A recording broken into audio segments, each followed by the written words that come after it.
Well, good afternoon, everyone, and welcome to this press conference in London to announce what I still can't really believe. I'm sure many of you are sitting here can't quite believe it as well. Eubank Jr. against Benn. October the 8th, O2 Arena, live and exclusive on DAZN pay-per-view. I wish we had 7 O2 arenas. This fight is an absolute monster. The biggest in British boxing, perhaps one of the biggest ever in the sport in this country. I'm delighted to be sitting here alongside our co-promoter, Callie Sowland and Wasserman Boxing. Thanks to Calla, Team Eubank, Team Benn for coming together to make this iconic fight. This fight, so many people at this table, and Calla not quite as much, but he grew up with it as well. We all grew up with this rivalry. The greatest rivalry in British boxing. In 1990, I was 11 years old. I remember one of the greatest nights for our family, my family, when Chris Eubank Sr. stopped Nigel Benn to win the world middleweight title in Birmingham. 3 years later, I remember the night so clearly, a hazy night at Old Trafford, over 45,000 people, 15 million people on terrestrial TV watched the rematch.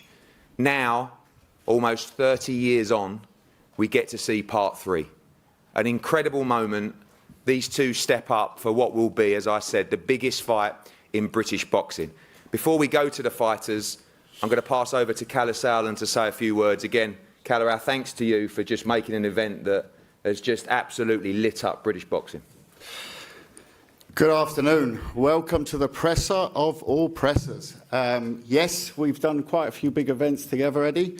I've never had such a negotiation like the last 4 weeks. Many thanks to the CEO of Matchroom, Frank Smith, who has helped very much to make this possible as well. It's been a long, long road. Not as long as some people think. The starting gun was fired a bit early on the deal being closed when we hadn't actually exchanged any contracts yet. But we are dealing with a monster, not a heavyweight world championship, not a unification, not a special grudge match. We're dealing with a family feud. We're dealing with a feud that started on the 18th of November 1990.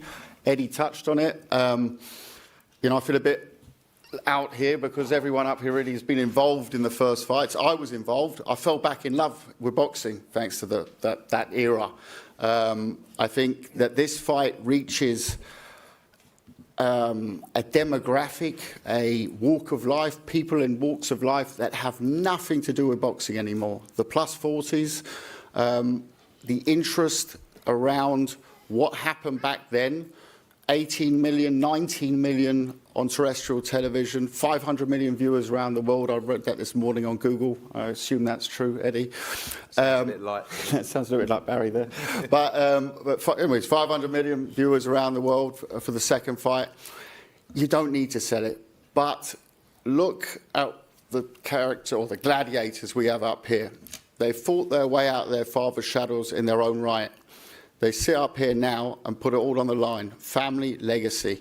I don't think that there's any title, any mantle you can place on it bigger than that. We've called it Born Rivals. I'm sure you'll all create your own headlines for it, legacy, whatever you want to call it. At the end of the day, there's more at stake on this fight than there is in any other fight I've ever been involved with in 20-something years in boxing. So I think that's the best way I can summarise it. Thanks, Calla. You're correct. You talk about the demographics of those plus 40s, people who are growing up watching the original rivalry, plus 40s, plus 60s, plus 80s, everybody that watched that rivalry, and now the younger generation that have grown up watching these two great fighters. I'll go to Team Benn firstly. Conor, we'll start with you. Amazing we're sitting here. It was just a conversation in the office, really. We were talking about Thurman, we were talking about Danny Garcia, we were talking about making our move for the world welterweight title. It was just a conversation that came up, and you just said you'd take this fight in a heartbeat. You were true to your word, simply too big to turn down. I've said that numerous times. This is a fight that makes sense for now. The world title's still the goal, but you can't. This is once in a lifetime. This is a fantasy fight for the British public. I mean, forget about how far apart we were when I first turned pro. The names were still mentioned to me. Eubank was still mentioned to me before I even had my debut fight.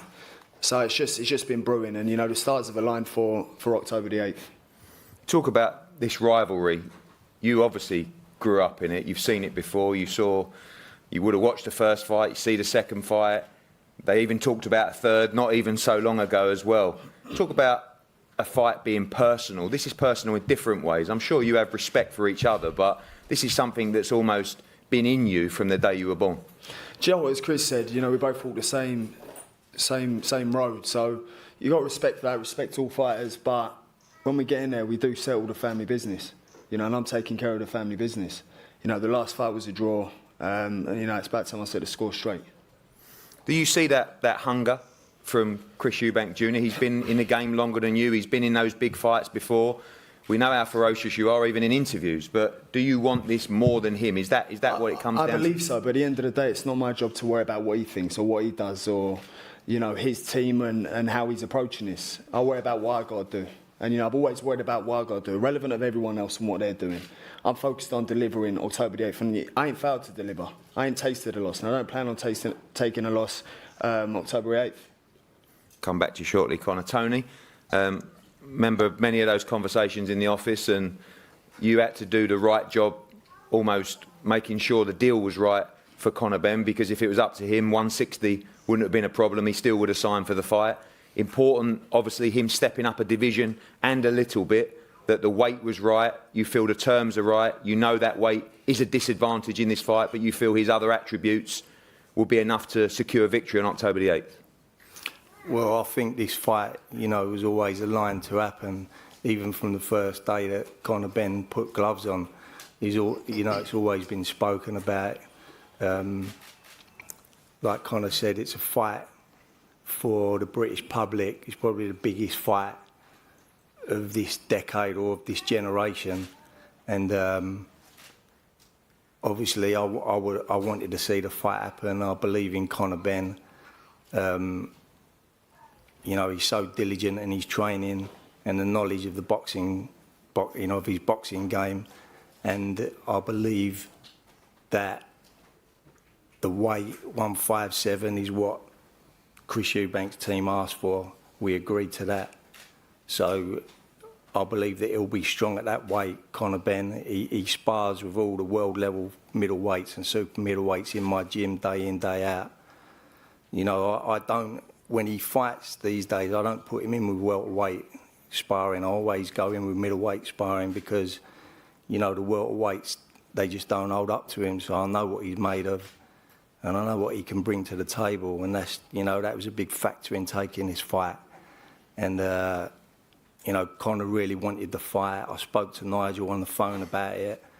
Nigel said the fight, it's ready to happen. And if the fight presented itself, then it's there. And we're here now, and October the 8th is not far away. I mean, you look like you're in your prime now, but you were definitely in your prime when these fights were happening previously. Like many, can you quite believe that this fight is happening, and also the size of the first fights? You grew up in that area, you were good friends with Nigel Benn as well, just the greatest rivalry in British boxing. Yeah, like me and Nigel go back a long way. I was actually sparring with him around that time, and I was at the second fight, at Old Trafford, and what great fights they was, and it's lived on through all like the last 30 years. People still speak about them fights, and for this fight to happen now, Conor Benn and Chris Eubank Jr., like we say, it's like a fantasy fight. A lot of the people, the public probably never thought this day would come, but I always thought this day would come. I always thought that this fight would happen, and the time is right now for it to happen. And what a fight it's going to be. Chris Eubank Jr. is a great fighter, a fantastic athlete, and Conor Benn is the same, and they're both their father's sons, and both, they both speak like their fathers, and they both fight like their fathers. So, I expect a great fight on October the 8th, but obviously I've got confidence in my fight with Conor Benn being victorious. And finally, Conor, those conversations with your dad around this fight, we've seen him on Instagram a little bit. He looked very, very excited. He was over here. I believe he's going to be over for this fight as well, and perhaps even in the gym. He had no doubts as well. This was the right move for you, and he looks almost excited as the rest of us to see this number 3. No, do you know what? My dad's messaged me a few times after Eubank's form. Said, "You know what, son? This fight can happen. Sooner rather than later." And here we are, mate. But yeah, he's. You can imagine what he's like at home. He just can't wait to go over and do the camp with me. Calla, a few questions for your team as well. Yeah, I mean, Junior, I remember about 4 weeks ago we had a conversation going through the options on the table. And I remember exactly, it was a Saturday morning my time, I think it was around midnight your time. And we went through the options and you were very adamant, Calla, we'll do the Benn route.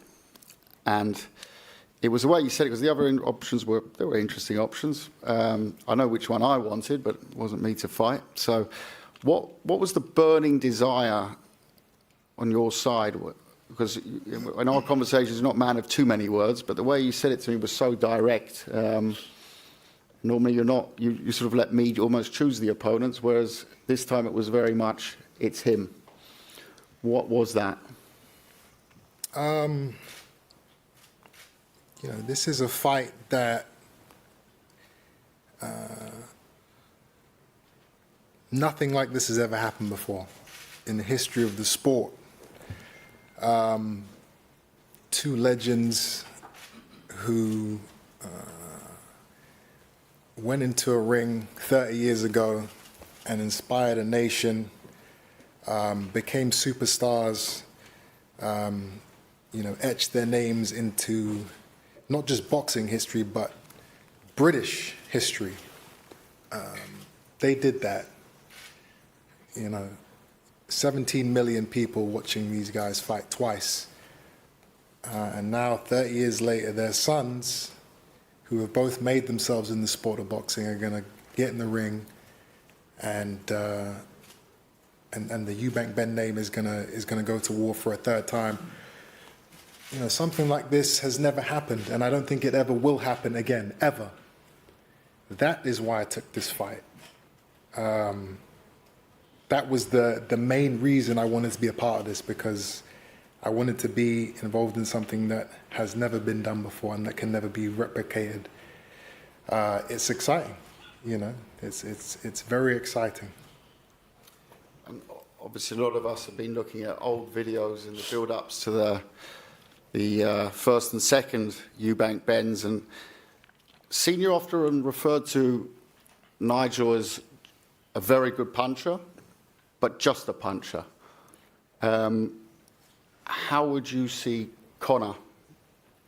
As a puncher, just a puncher, or what's your take on him as an athlete?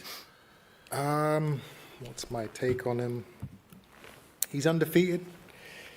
The hype train around him is full steam ahead. He has momentum. He has knockout wins, highlight reel knockout wins. He's doing a lot for himself in the sport, and he's been able to get himself into a position where this fight is accepted by the public and makes sense. He is big enough now, physically and profile-wise. He's undefeated in 21 fights. He has that fire. He has that spirit. So we're here. We've made it. We've done it. We've signed the contracts, and we're about to make history. That is, it's exciting. I didn't think, I always kind of thought that this fight may happen, but never this soon. I thought maybe, towards the end of my career, you will get it on. But I'm seeing on social media that I'm already at the end of my career now. 32 years old, he doesn't have it anymore. He's lost that killer instinct. Roy Jones, he's taken away his that fire, and he's a playboy now, and he plays poker, and he travels, and he doesn't really want it. Whereas Ben is the young lion. He's hungry. He's the destroyer. He's knocking guys out. Eubank, he just goes the distance. He doesn't have the power. That's the narrative that people are pushing, and it's incredible. It's incredible to see that, It's incredible to see people say that, and it's not just fans. It's actually people in the industry who should know better and who should have more respect for what I've done. But it's okay. You know, I'm used to people being disrespectful and doubting me and saying I can't do it, and being in these 50-50 fights all the time. You know, I had someone today say, "Oh, it's a 50-50 fight, Eubank Ben." It isn't 50-50 to me. But I like that people think that, because, you know, if everyone thought I was going to go out there and just win, then it wouldn't really be a fight. It wouldn't be a fight worth having. He believes he can go out there and stop me. He says he can be the first man to do that. Yeah, you've got balls, kid. You've got some big old balls. You'll find out, mate.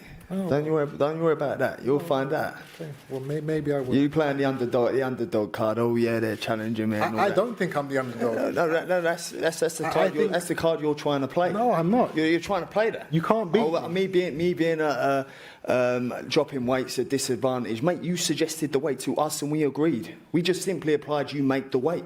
That was all. Did you send the contract to me, or did we send it to you? Oh well, sorry. It's your team that are informing my team. So that's not a me problem. Okay. We was told you can make this weight. I can make the weight. Okay, well then that ain't a disadvantage. Surely going up 2 weights is a disadvantage. We both have advantages and disadvantages leading up to this fight. Okay, fair, but you're just playing the underdog card. Connor, you can't beat me. Okay, but I'm going to say the same about you. How and you're can I not be seeing this. playing the You're not underdog? seeing this as a 50-50. Is a problem with your ego. No, it's not. No, 50-50. of course it is. So- You taking me lightly is going to be your problem. I mean, yes, I am taking you lightly. Okay, well then you'll soon find out and soon regret it, like I made every single other person regret when I they can't do overlooked me. anything else but take Okay, you that's lightly. fine. And you carry on playing poker and losing. I underestimate you because I know what I am. Okay, and I can say the same. I don't see the pedigree and the grade that people are giving you. I don't see it. Okay, but maybe I'm wrong. But then no one sees it in you. But self-belief is one hell of a thing, isn't it? Maybe they don't. Borderline delusional. Yeah. I've been called delusional my whole And career. so have I, mate. So we're both just two delusional guys. Well, that's fine. And I guess we're going to find out who's the most delusional in a couple of months, which is the sexy thing about this. We'll see, won't we? But I'm not an underdog in my mind. In my mind, it's impossible for you to win. But I like that people are saying that you can beat me, because it just gives me that extra kick up the arse to get up and do what I need to do to get ready for this fight. The weight, I'm going to have to get to a weight which I haven't been since I was 18 years old. That it's going to be tough. It's going to be very painful to do. And then, not being able to put on a certain amount of weight after the fight, the restrictions, they're fair. They are fair because you are coming up. I won't be 100% on the night.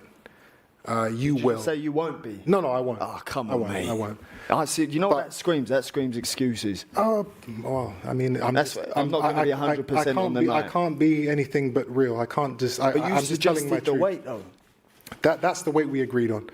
I can't be 100% when I have to go down to a weight I've never been to, and then I can't rehydrate fully. I can't be 100%. But that's fair, because if I'm 100%, it's a public execution.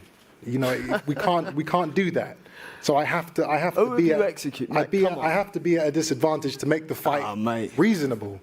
Let's be serious. Your problem is your ego. See that speaking there? That's your ego. I mean, is it? That's all. That's all ego, mate. I don't know. The same as the name first, when everyone knows it's Ben Eubank. The same as the ring walk. The same as all the other bollocks. Same as all that. I'll be 60%. I'll be 60% on the night, and that will be enough to do whatever I want with you. Well, I'll just go back to the questions for a second. So you both have gone back and forth, not only today, but in the last few weeks on social media. And you put out something, I think war is coming, with a subliminal message in there.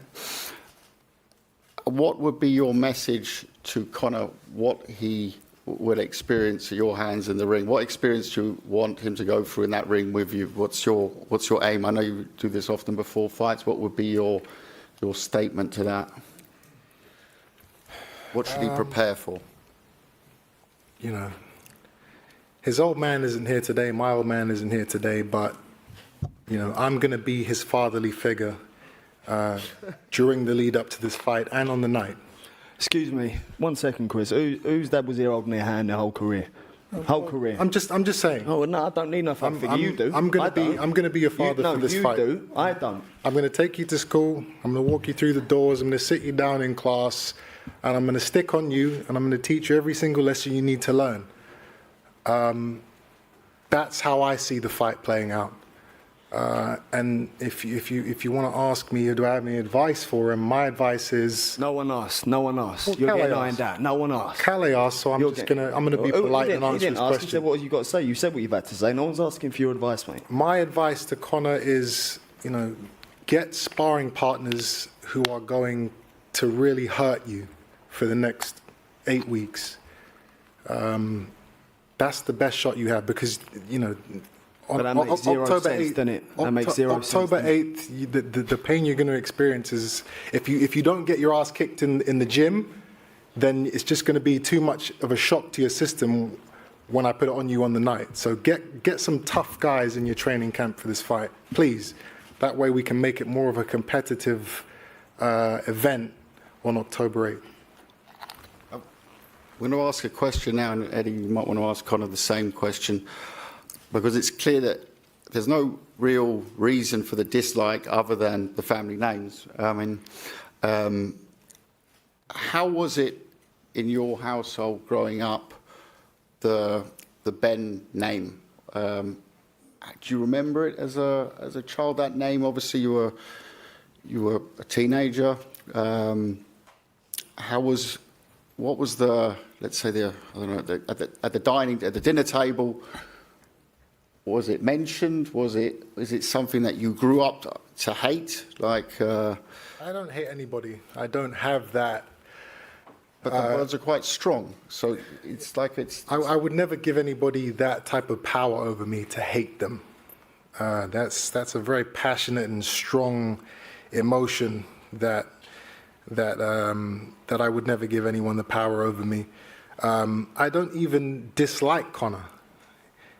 He hasn't done anything to me personally, so I don't dislike him.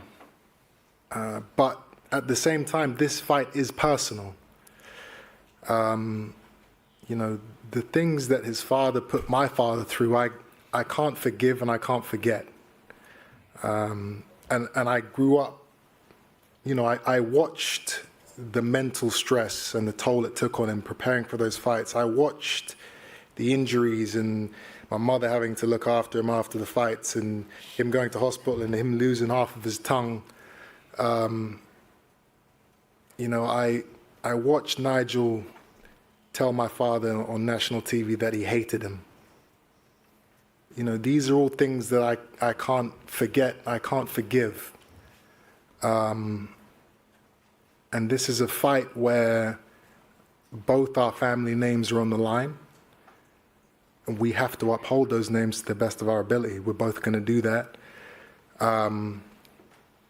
That's where it makes it personal, you know. I can't, you know, Nigel is his shot at, you know, his losses being avenged is Conor beating me. That's the only way he can ever avenge those losses. That's the only way he can kind of redeem himself. All right, well, my son beat his son. That will help him sleep better at night. I can't let him get those extra hours of sleep. You know, I can't do that to my old man. I have to uphold the family name. I have to do what's right. I have to make sure that the Eubank name stays on top of the Benn name. You know, I'm not letting the Benn name even the score. Conor, on your side, is it just a little bit deeper from the Benn side? He just made it very deep. No, it's not that deep, really, to be honest. You know, Dad had a draw in the last fight. We know he should have won. But, you know, that's that. I'm going to get in there and handle business. And, you know, I'll settle the score. He's definitely taking you lightly in this fight, believes he can beat you at 60%. Is that mind games? Is that... I could not really care less, to be honest with you. If he thinks he can beat me at 60%, that's his problem. Has nothing to do with me. I'm going to prepare for him like I prepare for everyone else. And I'm going there, and if I see a slight opening, I'll take him out. I'm going to go for it. You know, he needs quality sparring. That's what he needs. He needs to focus. He needs to stop worrying about everything else. You know, while I'm up at 2, 3 in the morning training, while he's probably still out playing poker. So as far as I'm concerned, you know, I'm hungry, you know, and I'm ready for this. Is he though? Am I ready? Well, currently, no. I'm overweight right now, and Okay, well, I'm ready now. I haven't really been in the gym consistently. Do you know But- what? I keep hearing excuses. No, we have 8 weeks. No, but that's like just We have 8 weeks. So after this press conference, the training camp starts. you Okay, know? but I'm 3 weeks in already. The weight cut starts. You know, I'll slow down on the poker if that makes you happy.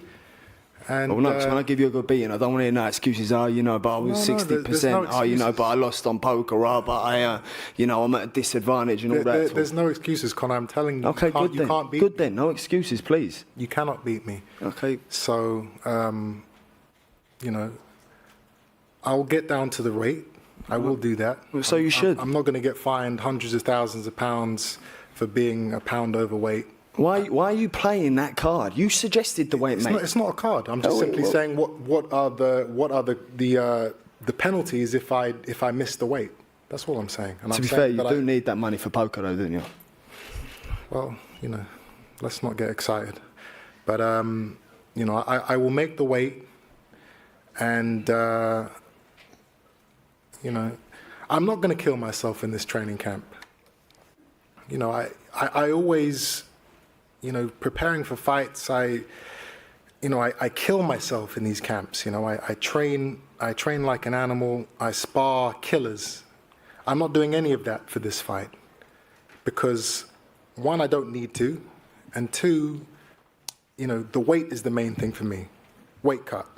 You know, I want longevity in the sport, and what a lot of people don't know is that what takes it out of you, what really puts, you know, the miles on the clock is hard training camps.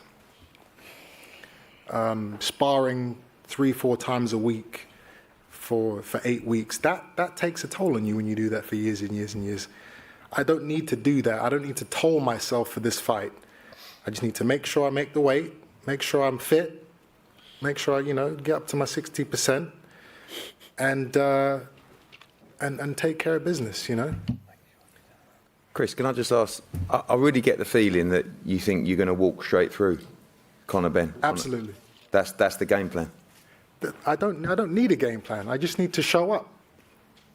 What you know, We saw in the Williams fight, you boxed offensively, defensively. You didn't really turn the screw in that fight. He broke his hand in the second round, though, Ed. Yeah? No, I didn't break. Come on, Calais. Don't indulge. Why are you making things up, in that Keller? story? Yeah, come on. I know you're a promoter, but you don't have to take it that far. I would say it was a strategical performance, and we got the job done. We got the job done. Was it my best performance? I don't know. You know, I dominated the fight. You know, people talk about, oh well, he's lost his killer instinct. Roy Jones has changed his fight style. He doesn't have that. You know, he can't throw all those punches anymore. I mean, listen, if that's what Conor wants to think to help him prepare for this fight, then that's Why are okay. you worrying about what I think? Oh, I'm not worried. Why you are clearly? You can come out however you want. It ain't going to make no difference to me and my approach. I'm still going to come out and do exactly the same thing. I'll do every single time. Okay. So come out how you want. Yeah. Well, you know. Can I ask you both a question? Conor, maybe starting with you. On the training camp, you've obviously had lots of hard training camps in the past, but do you think that the mindset around this fight is going to change the camp? Is it going to bring a different dimension to it? No, because I train hard regardless. You know, each fight I treat as my world title fight. There's nothing more I can possibly do. And, you know, it's exactly the same for this fight. If I can raise the bar in training, then I will. If I can push myself more, then I will. But I don't know if I can. I do everything I can anyway. I'm a motivated, young, hungry fighter. So there's nothing more I can do. Irrelevant of who it is, that could be anyone sitting there. I'm still going to train hard. Is there more pressure on my shoulders from the public about this fight? Of course there is, and so he's going to be feeling it as well. But, you know, I'm treating the same way I treat everyone else. I prepare the same way I prepare for everyone else, and that's full steam ahead. And when you Me, say, on the other hand, I won't be preparing like I usually prepare. Like I said, I want to keep What happens if I the beat gas you, in the Chris? tank. What do you do then? What's Conor, if No, just answer the question. Don't I'm go, going Conor, to. if you beat me, blah, blah, blah. I'm going to answer your question if you calm down for a second. You know, you have nothing to lose in this fight. If you pull off a miracle and beat me, you're a superstar. You know, you're a made man. You're out your father's shadow. It's beautiful. I'm out my father's shadow already, mate. No, you're not yet. Not yet. Okay, that's your opinion. Yeah, you're not That's your proving opinion. yet. You're not proving yet. That's your This is opinion. your chance to do that. No, I disagree. And if you lose, it's too early. It was too early. It was too soon. You keep thinking Go about down, do excuses, though. No, Oh, it's you not- don't hear me it's come not out with one excuses. excuse. Oh, you know, he's a heavier weight and I'm taking the gun. I couldn't give a rat's ass. I think I can beat you. I'll beat you. Okay. Forget the weight. Forget everything else, me jumping up 2 weights. If I think I can beat you, I'll beat you. That's why I've taken this fight. Don't hear me going, you know, I'm only going to be 40% because you're two weights heavier. Oh, you know, I'm not going to prepare for this. That's what you keep coming out of. I don't need you to make up excuses for me if you think I'm going to lose. excuses. No excuses. Well then. You know, for me, this is actually, so for him it's a win-win. For me, it's a lose-lose. If I lose to Conor Benn on the 8th of October, I'm finished. Finished. I can't, you know, my goal is to fight for a world title within the next year. I can't lose to Conor Benn and then say, hey, let me fight for a middleweight world title. It just can't happen.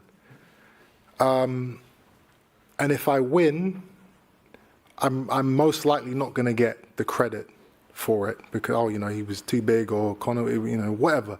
So it's a lose-lose. All the risk, all the pressure is actually on me for this fight. I mean, he's got his pressure, but I've got a lot more to lose. So you're in a great position. You know, you're going to make, you know, an absurd amount of money. I get paid already, though, mate. It's a great business move on your part, but you know, make no mistake. You know, the money you make is all good, but on October 8th, I'm going to liquidate you. I am going to do that, and everyone's going to see it. But it's okay. You're taking a shot at greatness, and I do respect that. I do respect that.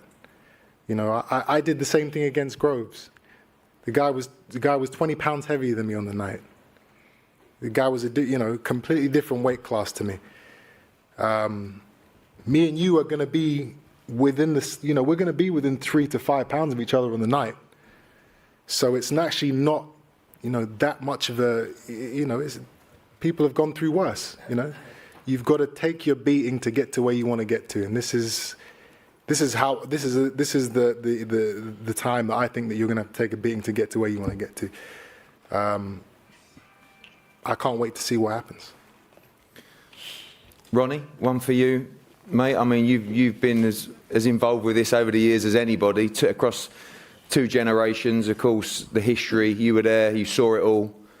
I guess back then in 1990 in Birmingham or at Old Trafford, we never thought that the 2 sons would be getting in there, putting on the biggest fight in British boxing, but just another mouth-watering clash. Yeah, it's unbelievable. I mean, I feel privileged, obviously, to been with his father for all those years, as in 20-odd world title fights. Then I've got the same again with his son. I was there when he was born. I've always been with him.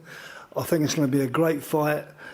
The first Eubank Benn fight was brutal. I was in the corner, and you could hear him saying, you're punching like a girl. And you could hear and I said to Barry after the fight, don't let him fight again. No man should have to go through that again.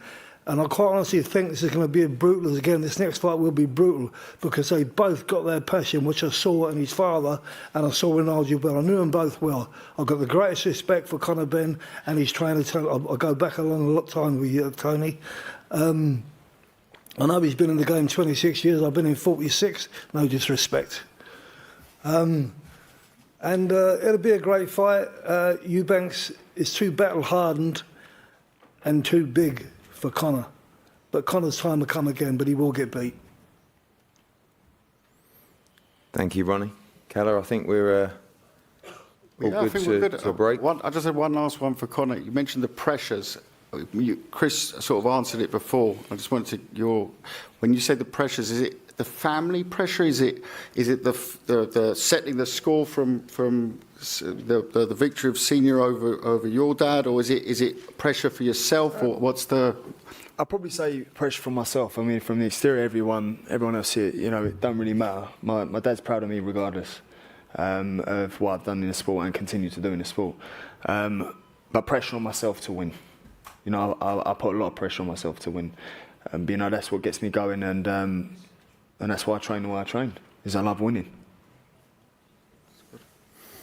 Thank you, Keller. Thank you, Ronnie. Thank you, Chris, Conor, Tony. Guys, thank you for attending. This is the start of a huge run of events over 3 months. Of course, Joshua Usyk next week, Canelo Alvarez against Triple G, September 17th, and maybe the biggest of all of them, Eubank Jr. against Conor Benn, October the 8th, O2 Arena, live and exclusive on DAZN pay-per-view. This is an absolute monster. We're going to pose with the fighters here and continue our media duties. Thank you, and get ready for a huge night, October the 8th. Thank you.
Down in the middle.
I wonder who Conor Benn fights next. A lot of speculation about Yeah, Conor there's Benn. a lot of options on the table. Furman, Broner. Garcia. Does he go maybe Avanesian European title shot? A lot of people have been asking about that Furman one. fight. Love it. Love the Eubank fight. What Conor Benn does have is options. Who's next for Conor Benn? Who next for Conor Benn? I am my dad's son, for the good and the bad. Biggest rivalry in British boxing history. If I'm waiting, for as long as I'm waiting, it's big.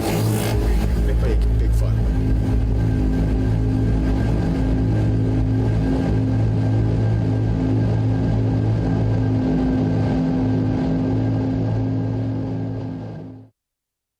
Yeah, I put my dad in the street against a heavyweight. I've gone back to the dad. I've punched him a few more times. 5 blokes outside my front door. Can you come and help One me? hell of a fucking story, so stay tuned.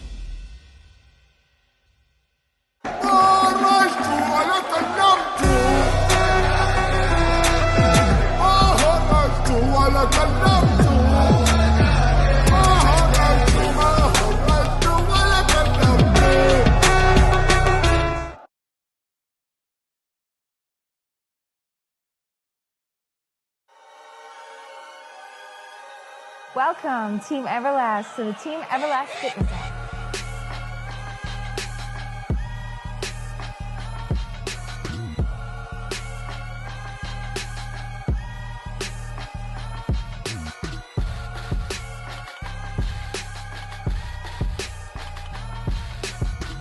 Download the Everlast Fitness app and find your greatness within.